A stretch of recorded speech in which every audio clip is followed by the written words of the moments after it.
You're listening to Empty Nexters, a podcast about finding joy, beauty, and wonder in the next season of life. What's your next?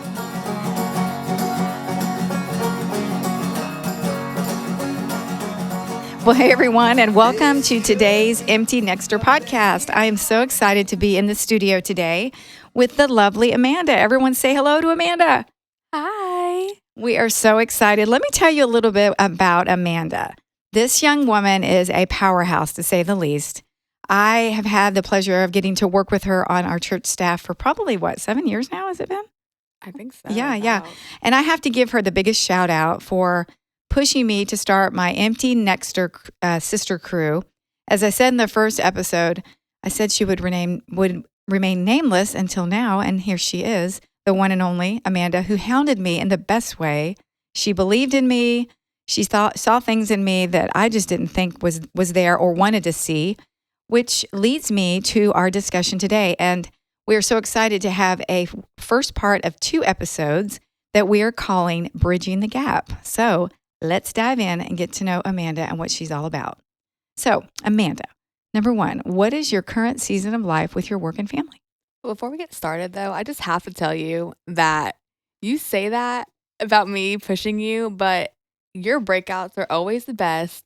All of us would literally be like, please have Shelly on. She's always like, we don't always listen to her. And like, I would sneak into your breakouts every time because there's just so much wisdom and love. And I feel like you didn't give yourself enough credit. Well, thank you for saying that. We all need you. We all need each other. That's what's so important. But anyways, my name's Amanda, and I am a mom to 2 young kids. I am married. I work full time for our church, and I am currently in the process of trying to get licensed as a social worker. And so my season is full, to say the least, but it's fruitful, I feel like. I think it's very full. Just watching your life, you make me exhausted.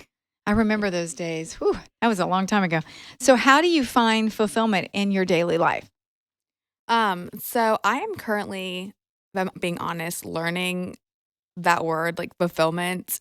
Because I feel like a few months ago, I was just at a place that I felt like I was spiraling and everything just felt like it was never ending.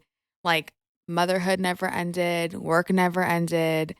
And I was just like, it's the same routine, like it never stops. And so I was just talking to one of our pastors, and she just blessed me to go to just like a couple days and just be at a hotel by myself. And I had realized that like I've never just done something like alone, and just like went and ate in a restaurant by myself and went to the botanical gardens by myself. I felt kind of weird, like, is everyone staring at me? Like, it's just so weird. But and it was like at that moment that I'm like, I just need a new rhythm to like prioritize like myself alone. And so because I feel like when you do that, it makes everything else feel more fulfilling because you can like appreciate each of those things. But also looking back, I realized that I felt like I had removed Christ from the center. Like I was doing all the things, but not prioritizing like him in the middle to see like what was I doing that I wasn't supposed to be doing, or where was I spending too much time that I should have not been.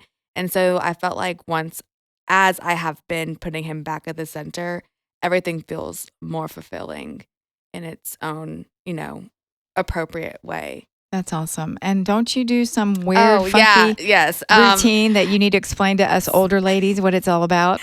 Yes. So one of the things that I like just dived into 6 months ago was burn, and it's the burn boot camp. And basically you just Thank you for clarifying. you just go and we work out for 45 minutes, and it's just so great and fun. And it's just been like that one outlet that I can go to and spend like 45 minutes just like focusing on like myself.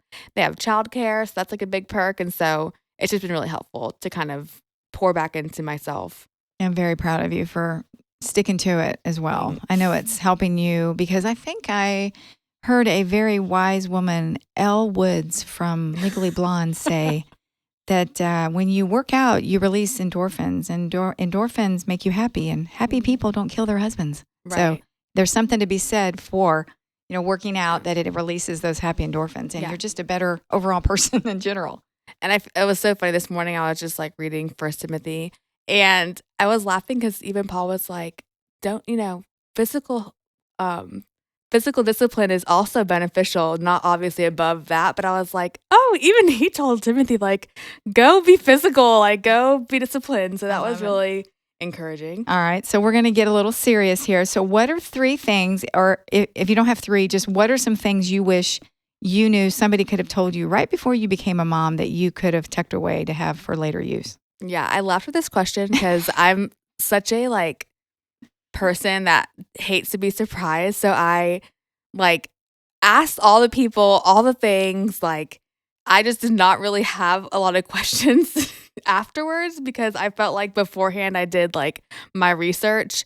The one thing that I do think I wish I knew, or the one thing that I wish I knew beforehand, was that all that advice and suggestions are helpful, but it's the advice and the support as things happen that really matters because nothing goes as planned and nothing is the same for each person. Like, super funny story. One of my friends, Bella, like when I was going into labor with Remy, like I was texting her the entire, like, no, like Matt was in the room, but like the one person I was talking to the entire time was Bella because I was like, what does this mean? And why is this happening? And I just felt like I had prepared so much for just like what to expect and this and that. And like nothing was going as what I prepared for. And so I feel like having that community and being willing to like ask the questions in the moment is what I like wish I like knew as things were happening ahead of time. Wow. That was awesome. You know. Wow. I appreciate you saying that. Okay. So I'm going to do a few rapid fire questions, and we're going to hang out on some stuff that we want to hang out on. And if we cry, we cry. If we laugh, we laugh. That's what this is all about, vulnerability and honest conversation. So here goes. I sat down and thought about some things that I wished I would have known as a young mom. And so I thought, what better way to talk to a young mom who I admire deeply?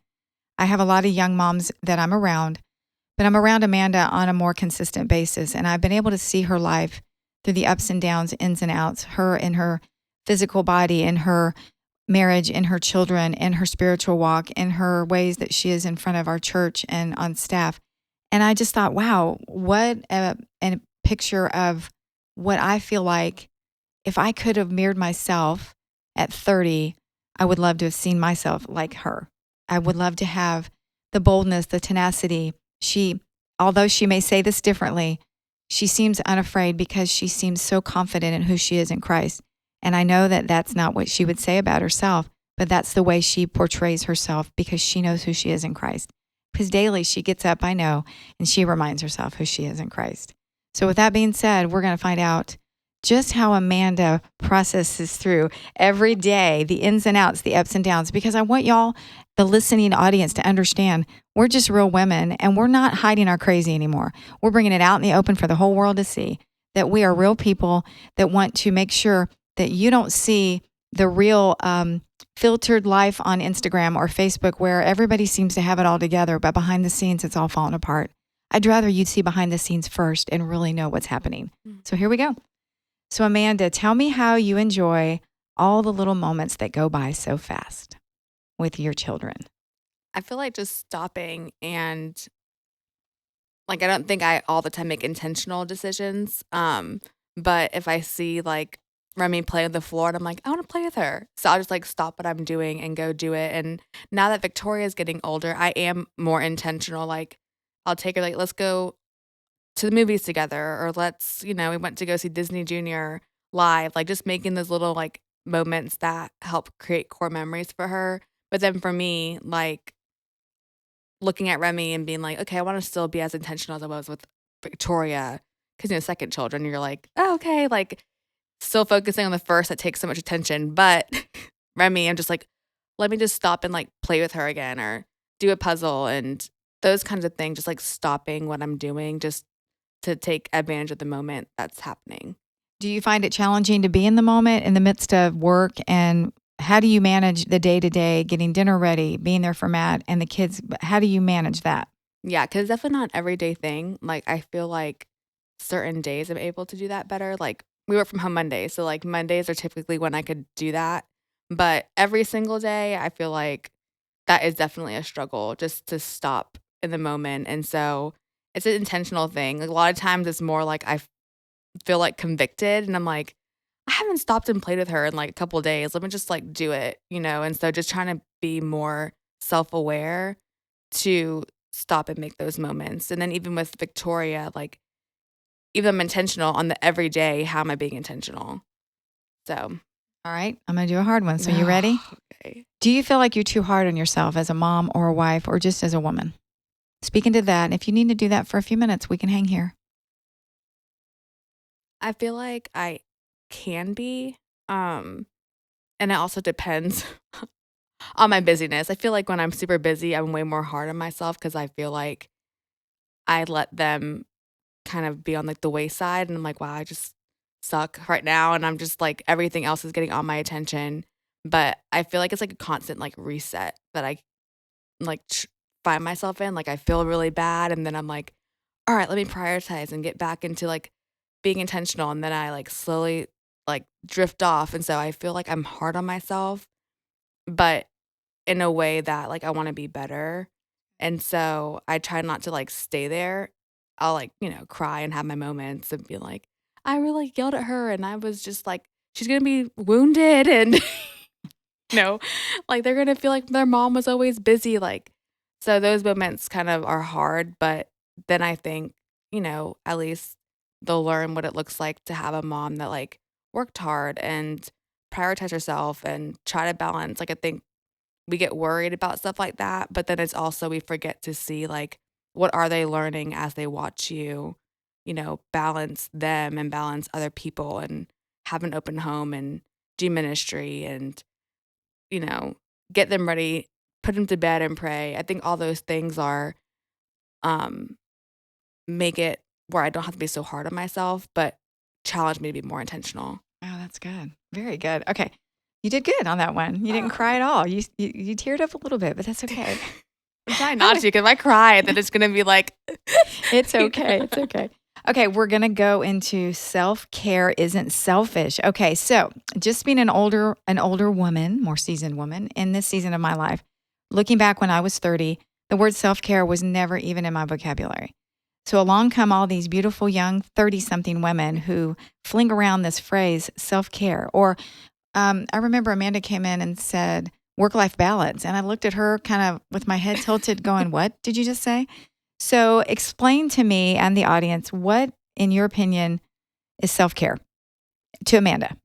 So to me, I feel like self-care is finding out what you enjoy outside of all the things that you do, um, and doing it or just taking a moment to pause and like pour back into yourself. So self-care can be, a massage, which I don't have that kind of, constant like money to just go every all the time. So I had to find other things. She's starting a But fund right now, ladies and yeah, if gentlemen. y'all want to donate to a massage, it'd be great. Anyways, but I feel like even just going and like I would go to like the library or coffee shop and just like sit and read for a minute or just go for like a walk, even if I had the baby. It's just those little things that just like help me like breathe and feel like I can stop like the grind, I guess, of just life. Because like it's not just work, it's just really just like doing everything that like we have to do, but to stop and just like, what do I want to do in this moment to feel like refreshed? And so to me, it's really like those things that bring refreshment to your soul or your mind, your spirit, all those things. And you're doing that with the Burn Boot Camp, which is a Mhm. moment for you to, that self-care. Do you ever feel like doing that is a selfish thing? I feel like at first, and even I was talking to you that I wanted to kind of, I was like, maybe I shouldn't just like spend this money and doing it because like I got it, like I'll do it at home and all those things. But, and you're like, I don't really agree with that.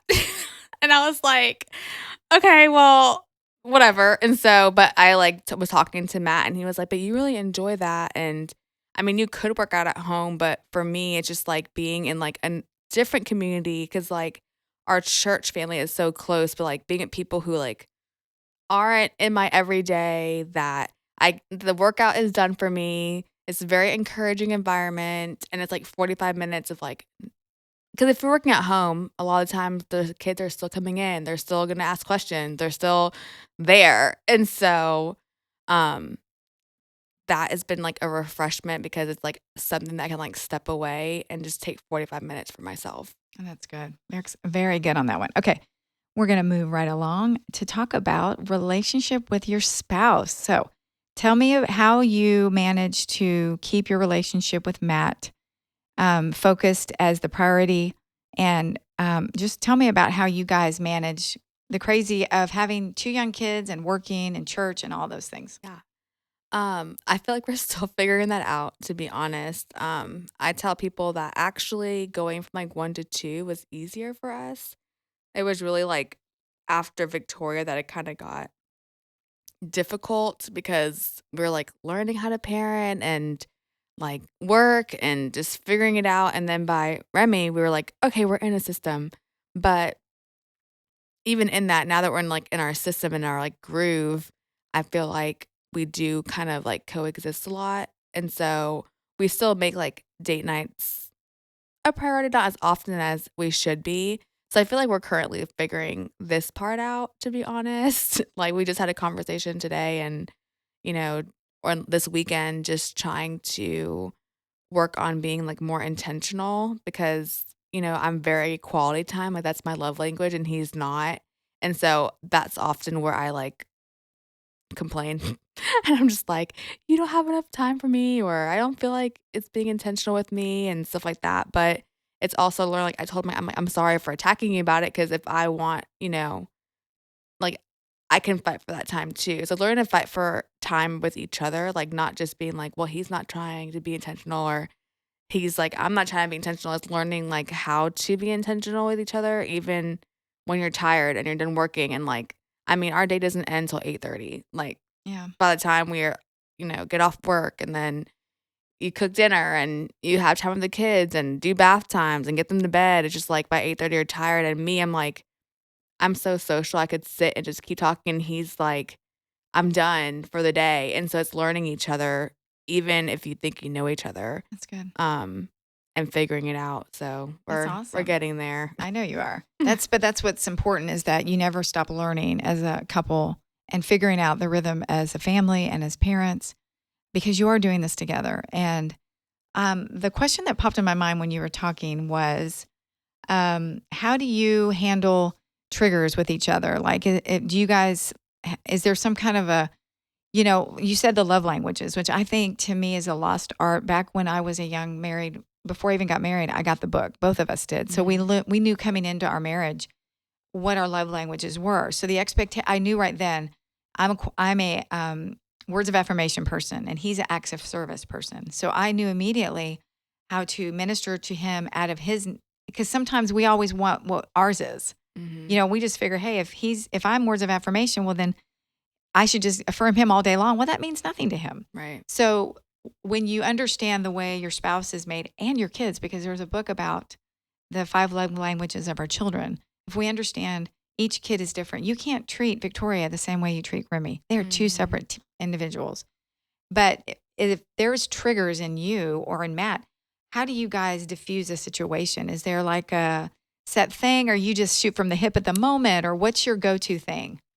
Matt's the way more graceful and peaceful one and patient one. I'm kind of just like, yeah. Would you go figure? Like poor Matt. I literally like even when we had we love you, Matt. Our premarital counseling, it was so funny because like I was like ready to just like, all right, tell him all the things that he needs to work on, and it was like me every session, and I was like, when is it going to be his turn to have something wrong with him? Like, oh, Matt's perfect, and I'm the one that's crazy with all this baggage. I love it. That's too funny. But so I think it's like, but where I want to talk everything out, he doesn't. And so I feel like he's kind of like, all right, something to do, we can move forward. And I'm like, no, like, let's.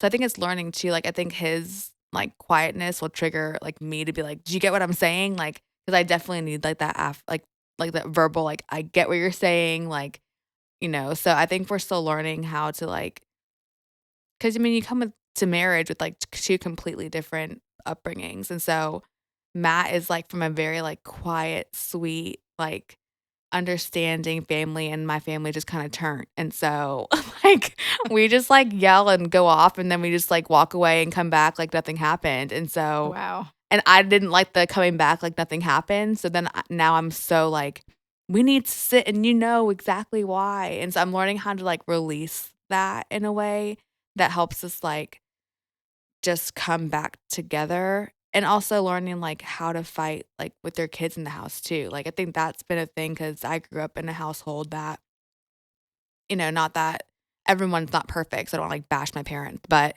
like it was, very verbal and, passionate with the kids around. And it was like a lot growing up in that. And so for me, I just like fear, like I want my kids to be in peace and not worry, like if I'm gonna leave or if we're okay or, we're fighting. So, or even just think they can talk to Matt that way. Those kinds of things that I'm like, okay, they're watching. And so, like, my friend was praying for us yesterday and she's like, Lord, I just pray you protect like their eyes and ears. And I just am like, Wow. okay, I want to keep like that in mind that like we learn how to fight the right way. Um, so that our kids benefit even from conflict and learning what it looks like healthily, because I don't think I learned that, and I feel like Matt did, so that's the hard part too, where he might say that they just kinda were reserved, but just learning that, I think it's really important for just your marriage, is learning, like, where you each came from and, like, but also, what does God say, like, how to handle those things because you're pouring into your children, like, and sowing seeds that will affect them in the future. That is so good. And the one thing too is it's important for kids to see you apologize to each other in front of them and to them even if you have a tense moment. That's one thing Dave and I tried really hard to do is if we had and when we had conflict, we would always show the kids that we would be apologetic to one another in front of them and then we would apologize to them that hey, I kind of lost it with your dad. I'm really sorry I shouldn't have said that. I've done that to this day. With my adult children because we're not perfect and we are products of our environment, how we grew up. And you have to unlearn some learned behavior when you're a child. Even if some people grew up in the best of homes, they're still, we're not perfect. So there's Right. always that in there too. All right. So we're moving right along. Great. Amanda, let me ask you this. Yes or no? Is it okay to ask for help? Yes. Okay. Okay, I'm going to keep going. Is it okay? Yeah, we're going to hang on to this one for a minute. Is it okay to embrace imperfection in your home and in yourself?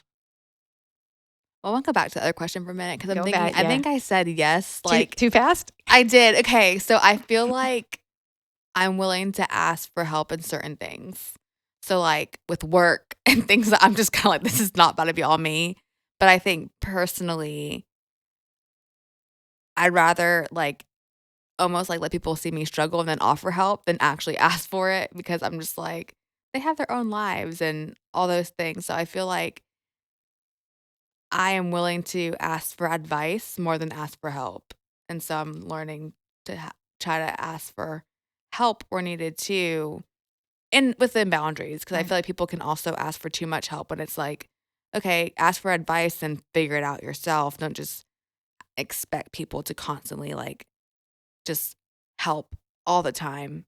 So I think there's a balance, That's good. Yeah, very but good. yeah. I'm glad to hear you say that because, again, older to younger, I don't see a lot of women wanting, or maybe they do, and I just don't hear it in the circles I am because a lot of my age women mention from time to time that they feel like the younger generation of women don't necessarily want the older ladies, the older, more mature women to speak into their life unless they ask. Whereas back when I was younger, I was begging for it.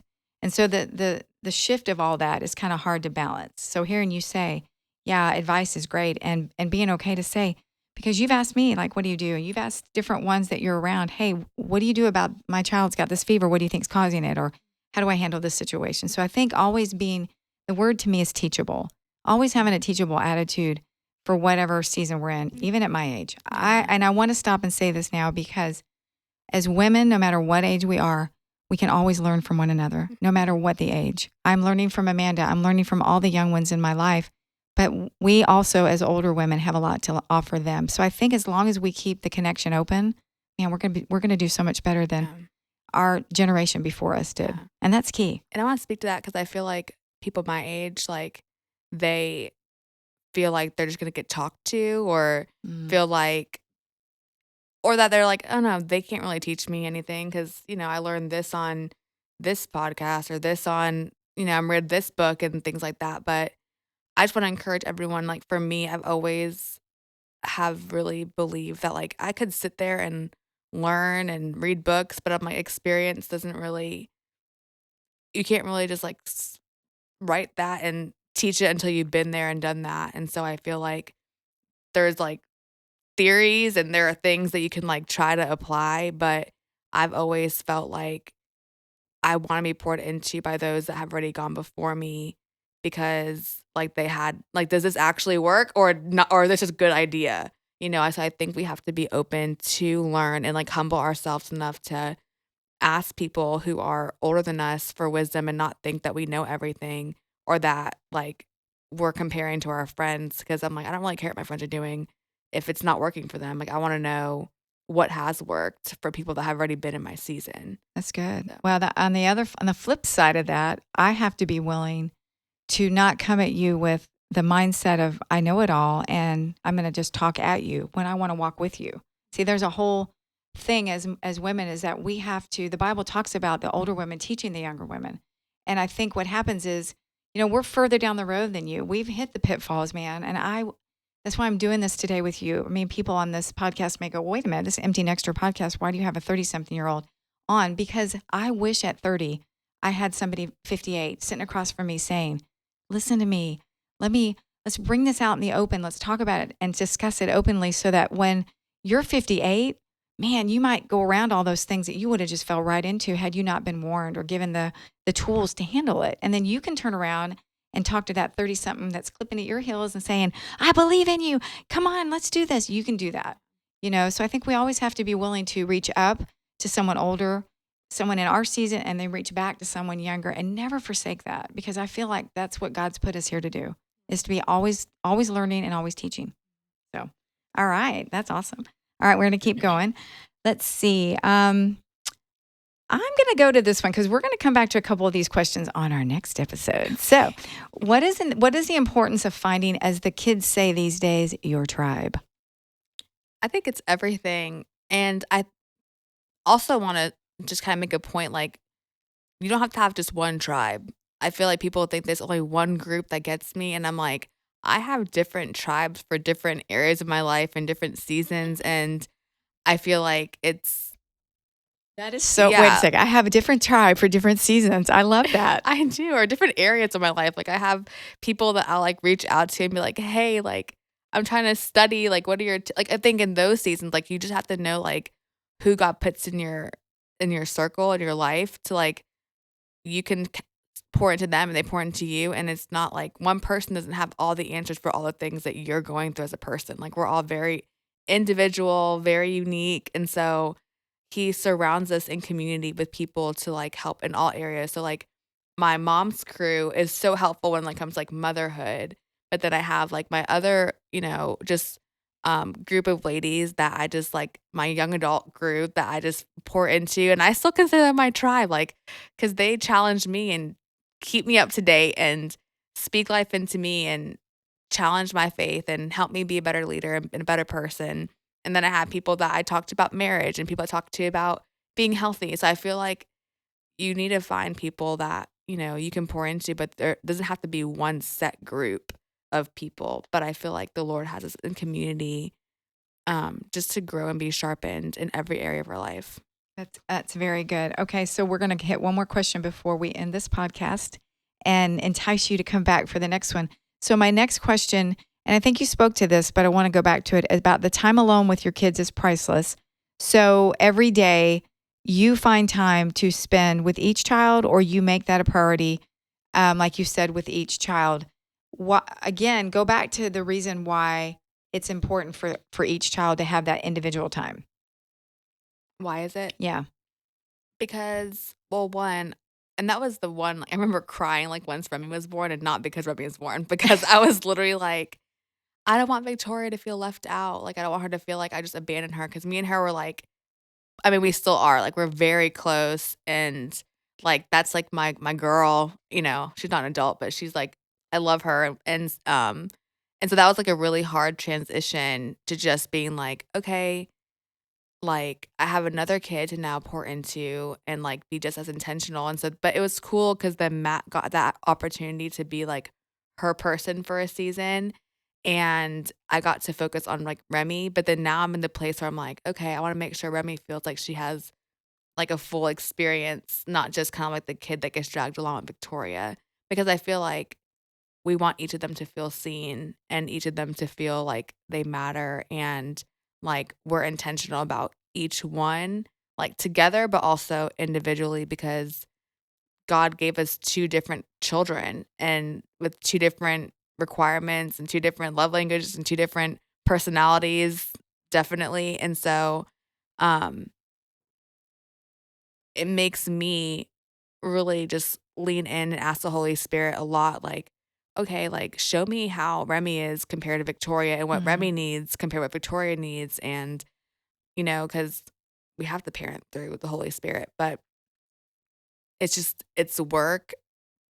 But I want them each to feel like we were intentional and like tried with each of them equally. That's very good. And I think what you said too was so good because, you know, some parents, and I got caught into the trap too of wanting to treat all my kids the same way, to discipline them the same way. And you can't, God doesn't discipline us the same way. He loves us and disciplines us according to who we are. You know, I can't discipline my oldest child and my youngest child. They are so opposite. My middle child is Mr. Compliant. If you look at him cross-eyed, he'd cry. The other two are hard-headed. They have to try before they learn. They have to touch the stove if it's hot before they realize it's hot. Whereas, so how do you as a mom, when you're training your children, how do you manage to train them according to how they're wired, to where you don't break their spirit? You help them understand you're training them and disciplining them, but still love them. How do you manage that? I think that's a learning process, and also finding wisdom. Like I love our children's pastor; she's so great, Pastor and Dina, we Pastor love Dina, you. we love you. But I think one of the biggest things that she taught me about the love language is like obviously because when they're little, it's hard to see like what those are. Especially like Victoria, I can more so tell now that I'm like she's kind of like me. She's very quality time. Like she just wants you to be with her all the time. Like she's just like quality time and physical touch, which definitely is how I am. And with Remy, I don't really know yet. I'm like guessing words. If you yell at her, she will like sob. Victoria, she would just like yell at you back. Like she didn't really care. Like she more so just acts in the drama of it. But Pastor Dina was really like helpful in that being aware of their love language because sometimes when you're disciplining them, it actually can be more harmful. So like I would like spank Victoria, appropriately, not like, so Thank you for explaining I that. was like a little spanking spoon, a little booty, whatever.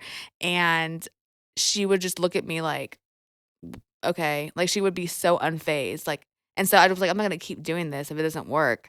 And then I went ahead and I brought her to like her room and she would lose it. Like you Oh, would act like I just like threw her outside, locked the door, and was like, wow. you can't come back home. Like that was just like how dramatic it was. So I had to like find like, okay, you're in a chair in the same room as me, but like facing the wall. Or like just like little things that are like make a statement and that are like actually like feel like punishment to her, but not to the extent that it's like harmful. And so with Remy, I'm still figuring it out. Like she's pretty young, so I feel like I haven't really gotten into the whole discipline yet. But I mean, I like pop her hand here and there, and she'll look at like me like, "Oh, how dare you?" And so I've tried the whole in a chair thing, but she loves that. She like runs to it and starts laughing, and so. But I think it's just when you can figure out how they're wired, then figuring out, like, what's actually, like, making a statement, but not harming them. Yeah, that's excellent. So how do you not get caught up in the we'll talk about comparison later in the next episode, but how do you not get caught up in the comparison as a mom with your kids and other moms and their kids and watching them? Is that ever an issue for you? Yeah, for sure. I How do you think handle that? yeah, Because I think we need to speak to that with some of the moms listening, young moms, even older moms. I mean, some older moms with kids grown, and maybe your kids are grown and they didn't quite go down the path you wanted them to go. And you prayed and they went astray and they're still astray. And we're believing God for them to come back home. But how do you, with them young now, handle that? yeah, I feel like it's easy to kind of see, like, if their kids like behave well, or, you know, I feel like my kids behave pretty well, but I think more of like seeing people like with their kids, like how much time they give their kids is more of where I feel um like bad sometimes, because I'm just like, okay, well, I like work, and I don't necessarily want to, be with my kids all the time, because I'm like wired in a way that like I want to work. And so, but not feeling shameful for that was kind of the more of the battle for me, because a lot of my friends are like at home moms, and they like love being at home, and they're like amazing, and they encourage me, and I'm like, wow, like the way they love their kids is, and like parent them, and are so patient, and are with them all day, and just like love motherhood so much. And it just like got to the point where I was like, do I love motherhood that much? Like, do my kids feel like I like don't enjoy like being at home with them all the time? And so part of that was like the bigger battle that I deal with, because I don't want to feel guilty It's good. that I like want a career. However, in that, also knowing that they are like before career, before ministry, and like making sure I keep that in balance. Like, I'm extremely blessed to be able to have like a job that I feel like I get to be mom like 60% and employee 60. And I feel like that's a blessing that not a lot of people get. Like, they have to pick one or the other.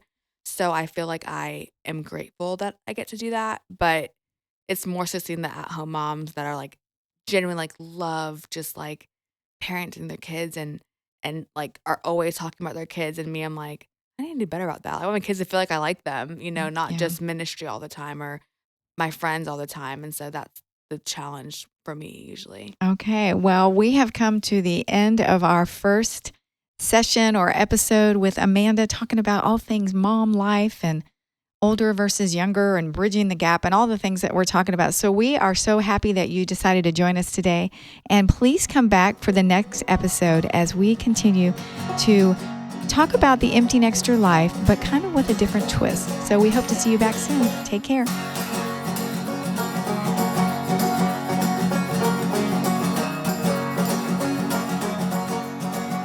This could be the best year